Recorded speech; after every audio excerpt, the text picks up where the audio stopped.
တခဏလေးအတွင်းမှာပဲကြက်တယောက်တာမဏိဇက်ရုပ်တွေအများကြီးစီတန်းထားတဲ့ကြားတဲ့သူ့ပြက်မှတ်ကိုမျက်ခြေပြက်သွားခဲ့တယ်။ခုနလေးတင်သူကလိုက်ဖမ်းတဲ့သူဖြစ်ပေမဲ့အခုကျတော့သူကိုယ်တိုင်ဝိုင်းပါပိတ်ဆို့ခံထားရတယ်လို့ဖိအားဒီခံစားလာပြီးလူတက်ကောင်ရဲ့ဘေးကနေဖျက်ချောက်သွားမိတာကိုတောင်သတိမထားမိလိုက်ပါဘူး။နောက်တစ်စက္ကန့်မှာတော့ဇက်ရုပ်ကဂျက်ကိုဖမ်းဆွဲပြီးဘေးကိုလွှင့်ပစ်လိုက်တယ်။ဂျက်ကတော့သေပြီလို့တွေးပြီးအစိုးဆုံးကိုမျောလင့်ထားလိုက်ပြီးမှ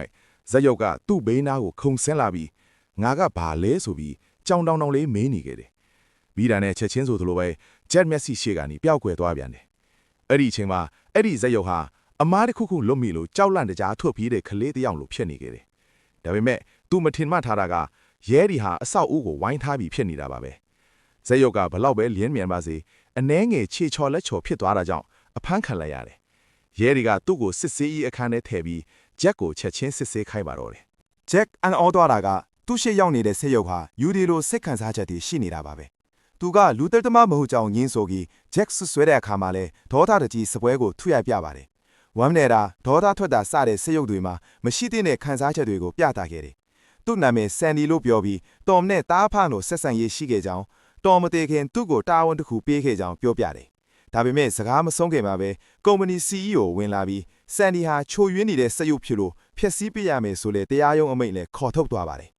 သူတို့ကမြို့တော်ဝန်ကိုပါဆက်သွယ်ထားပြီးအရာရှိတွေကိုလည်းနှုတ်ပိတ်ထားခဲ့ကြတယ်။ဆန်ဒီကာသွားတာကိုမကျေနပ်တဲ့ဂျက်ဟာအဲ့ဒီညမှာပဲဒေါက်တာအိမ်ကိုသွားခဲ့တယ်။အိမ်မှာမိနစ်၈နာရီဖြိုဖျက်ဖို့သတ်မှတ်ထားတဲ့ဆက်ရုပ်ကြီးကိုတွေးလိုက်ရလို့တစုံတစ်ယောက်ကအရေးကြီးတက်တွေကိုဖျောက်ဖျက်ဖို့ကြိုးစားနေမှန်းရိပ်မိသွားတယ်။စာကြီးခန်းထဲကနက်ရစာအုပ်တအုပ်ကိုရှာတွေ့ခဲ့ပြီးမြဲရုတ်တရက်ဖြိုဖျက်ရေးဆက်ရုပ်ကြီးနိုးလာပြီးဂျက်ကိုနေရာအနှံ့လျက်တက်ပါတော့တယ်။ကန်ကောင်းလို့ဂျက်ထွက်ပြေးလွတ်မြောက်ခဲ့ပြီးမြဲရန်သူကသူ့ကိုလွတ်ပေးဖို့စံတမရှိပါဘူး။အပြန်လမ်းမှာကုန်တင်ကားကြီးနှုတ်စီးကဂျက်ရဲ့ကားကိုတိတ်တဆိတ်ကတ်လာပြီးရှေ့ပိတ်နောက်ပိတ်နဲ့ဝိုင်းလိုက်ကြတယ်။အချင်းနေမဟန်မန်တီးခဲ့ချက်ကကားကိုမန်နျူရယ်စနစ်ပြောင်းလိုက်ချိန်မှာပဲကုန်တင်ကားတကားပွင့်လာပြီးပြင်စမော့မျိုးဆက်သစ်စက်ရုပ်အသစ်ဆက်တွေကိုတွေ့လိုက်ရတယ်။ဂျက်ကြောင်သွားချိန်မှာပဲစက်ရုပ်တရုပ်ကသူ့ကားကောင်းပေါ်ခုန်တက်လာပါ